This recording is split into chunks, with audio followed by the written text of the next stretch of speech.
asal mula dunia, asal mula manusia. Apalagi dilabeli bahwa manusia pertama adalah Adam. Manusia Adam diidentikan dengan manusia pertama. Dan yang menceritakan manusia pertama Adam itu berarti orang sebelum Adam. Berarti kan sebelum Adam sudah ada manusia. Nyatanya ada yang menceritakan.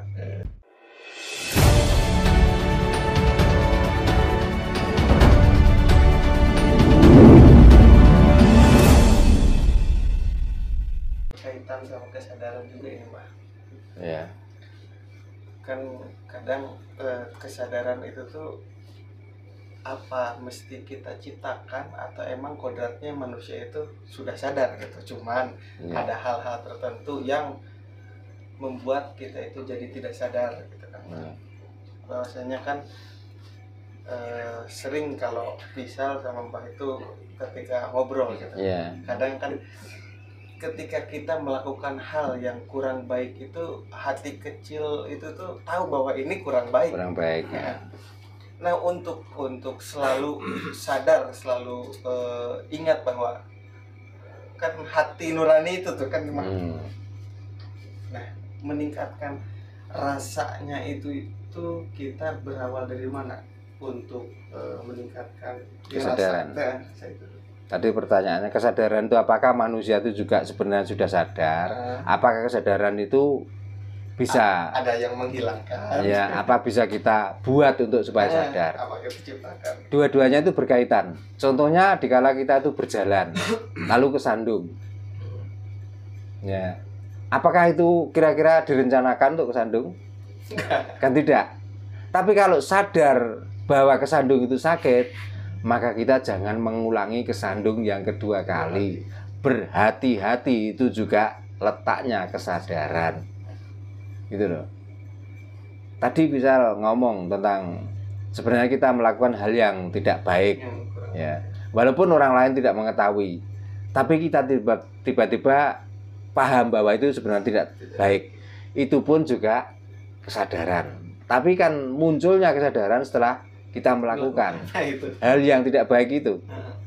Gitu. Kalau kita tuh melakukan hal yang baik, kok tiba-tiba kita tuh merasa aku sadar makanya melakukan kebaikan. Apakah seperti itu orang?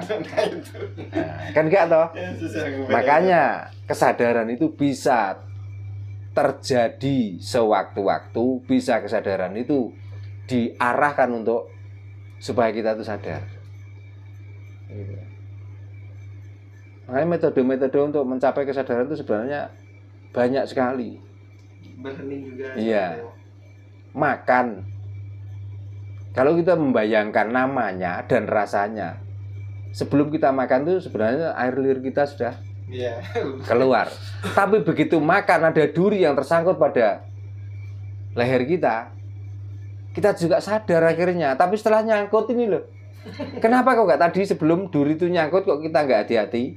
Kok sadar-sadar setelah duri ini nyangkut di leher? Maka untuk makan yang berikutnya kita lebih hati-hati supaya tidak ada duri yang nyangkut di leher.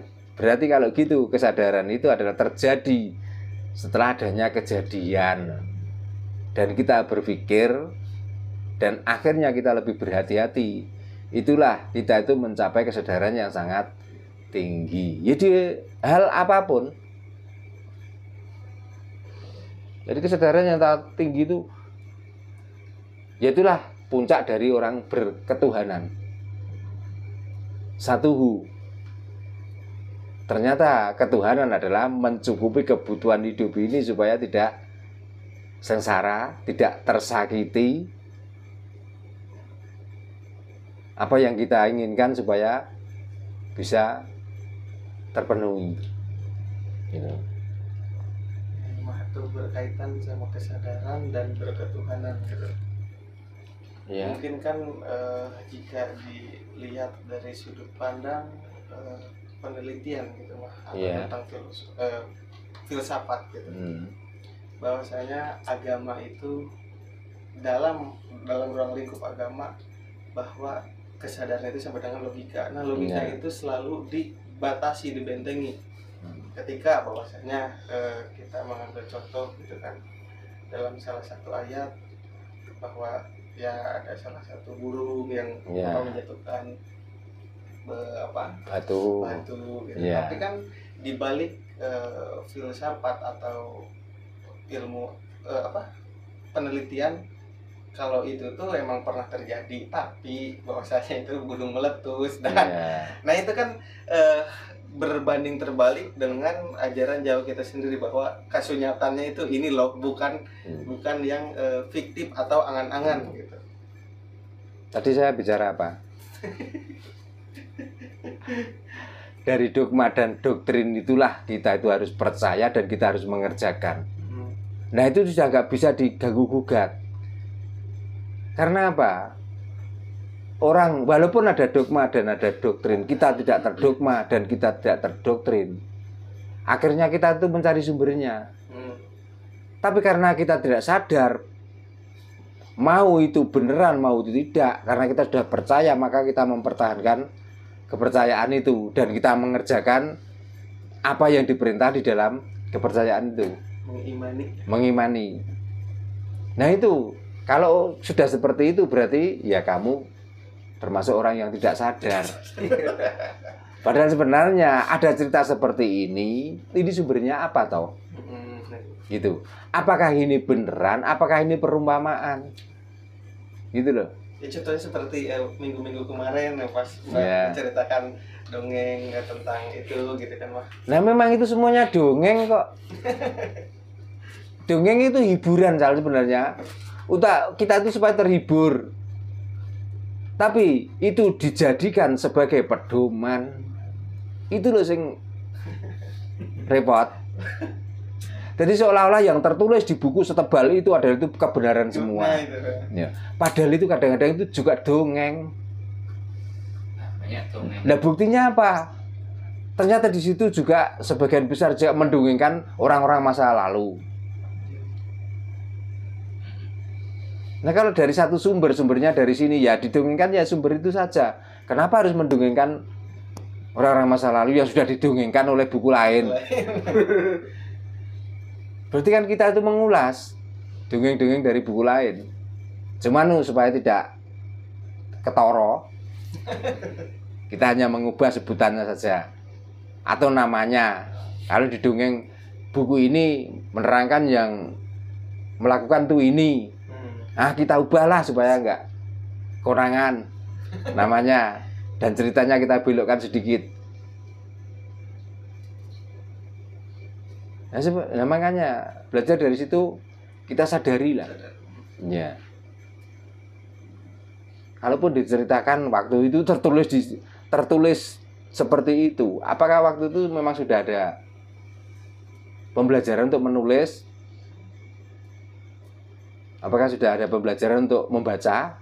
Kira-kira? Ya ditulis dan dibaca itu ya setelah zaman sudah ada tulisan, sudah ada bacaan ini. Gitu loh. Nah mau dikatakan itu kitab suci, mau dikatakan kitab kotor, kan kita sendiri yang melabeli itu suci dan kotor. Nah, kenapa kok percaya banget bahwa itu kitab suci? Kan kita sendiri sebenarnya yang egois kita itu yang tidak bisa tertolong. Ya mungkin itu sih yang pengen ditekankan kan banyak orang yang terjebak ketika hal sesuatu yang di luar nalar logika itu ya sudah itu menjadi bukan ranahnya manusia gitu kan. Ternyata ketika digali lagi. Nah, kalau bukan ranahnya manusia berarti ranah Tuhan. Lah iya, bahasa gitu diperhalus. Tadi ada pertanyaan Sal. Ya, dari tamu yang datang ke sini menanyakan, sebenarnya asal mula dunia itu bagaimana? Karena dia bertanya, saya juga mengajukan pertanyaan. Kalau dia bisa menjawab pertanyaanku, aku akan menjawab pertanyaan mereka. Tak tanyakan, duluan mana telur dengan ayam? Ternyata dia tidak bisa menjawab. Jadi pertanyaan itu nggak perlu saya jawab. Gitu. Kok orang mengatakan asal mula dunia itu seperti ini. Itu nanti juga egois kita lagi. Ya adanya dunia itu ya karena adanya kita ini loh. Seandainya nggak ada kita, nggak ada dunia. Nah kita itu masing-masing di kehidupan kalian masing-masing itulah adanya dunia. Nah orang terdahulu begitu lahir ya dunia ya wis ngono kuwi. Maka kalau ditanyakan asal mula dunia bagaimana? Asal mula dunia ya berarti kita lahir itulah asal mula dunia. Kita lahir pun ternyata dunia itu belum ada. Wong kita belum kenal. Wong itu perlu pembelajaran dulu. Setelah bayi itu sudah mulai agak berpikir, barulah diceritani bahwa ini loh dunia. Begitu. Mulai kan ditanyakan asal mula dunia, asal mula manusia. Loh kok goblok men? Apalagi dilabeli bahwa manusia pertama adalah Adam. Wow, koplak. Manusia Adam diidentikan dengan manusia pertama. Dan yang menceritakan manusia pertama Adam itu berarti orang sebelum Adam. Berarti kan sebelum Adam sudah ada manusia. Nyatanya ada yang menceritakan. Coba, kalau dibayangkan Adam itu adalah manusia pertama, itu membutuhkan beberapa ratus tahun kemudian loh. Setelah orang itu bisa berbicara, setelah orang itu sudah mengenali dan sudah mempunyai paham, baru menceritakan. Oh, asal mulaku ku Mbah Buyut Adam kae ngono. Nah, apa dikira setelah beberapa tahun yang akan datang apakah Adam itu kalau manusia loh, apa gak wis mati? Nah, menceritakan orang yang mati itu tidak sesuai dengan perilaku atau kejadian yang ada waktu itu. Nah, ini proses pemikiran untuk berkesadaran itu kan. Nah, berkesadaran. Berarti adanya manusia bibit kawite menungso pertama ya kuwi saka bapak lan ibu. Iku pun harus melalui agama atau sanggama. Ana bapak ana ibu nek ora ewah apa-apa ya ora ana menungso kawitan. Ngoten lho. Karena adanya di dunia itu semuanya mesti ada sebab akan menjadi akibat. Nah itu dipunggil manusia pertama adalah Adam lah, bapak Adam kalau ibu Adam rata ditakokno. Terus engko jawabannya, wah itu sudah kehendaknya. Lah kehendaknya dimaksud kehendaknya sapa? Coba. Apa kira-kira nek kehendaknya itu membuat itu tiba-tiba turunkan apa gak bingung yang diciptakno? Apa gak tolah-tolah terusan? Ada urip mek wong loro. Wong loro wae mbek jenenge kawak. Coba. Karena kita harus berkesadaran sangat tinggi. Kita itu kadang-kadang memungkiri kenyataan ini yang tidak terasa. Lah iya itu tuh. Gitu loh. Karena kan masih terjebak dengan ya dogma doktrin itu. Takut. Nah, musyrik pertanyaan yang kafir. Makanya siapapun orangnya kalau menceritakan tentang cerita orang lain, baik itu dia namakan orang berilmu, dinamakan orang pintar dan lain sebagainya, terus takut dengan ajaran itu kita kualat. Babar pisan tidak ada kualate. Podo-podo rong tau roe. Wis ngono wae lho. Oh, menceritakan sampai murah-murah karepmu wong kowe urung tau ora ro kebenarane wae. Wong kamu juga penyambung lidah untuk menyampaikan cerita itu lagi. Masih katanya. Lah iya, cerita per cerita itu dilestarikan sampai sekarang. Makanya kita itu berjalan di tempat negara liya wis dosa nyiptakno peluru nuklir dan lain sebagainya. Kita isek merebutkan tentang bancaan, merebutkan tentang syariat, ruwet dhewe pikire akhirnya.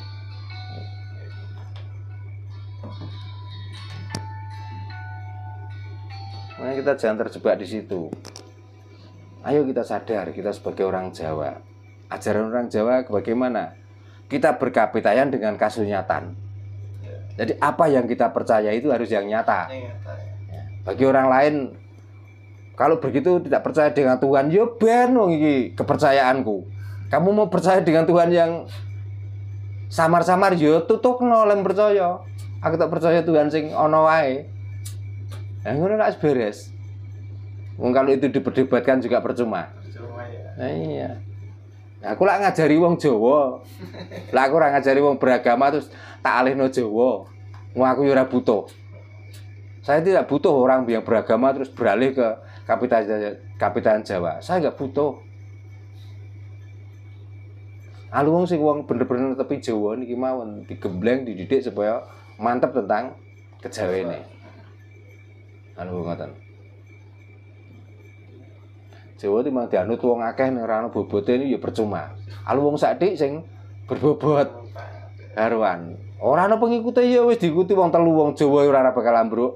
Nyatane dari mulai sejarah diceritakan bahwa di sini Sabdo Palonoyo Genggong dikalahkan oleh Syekh Subakir.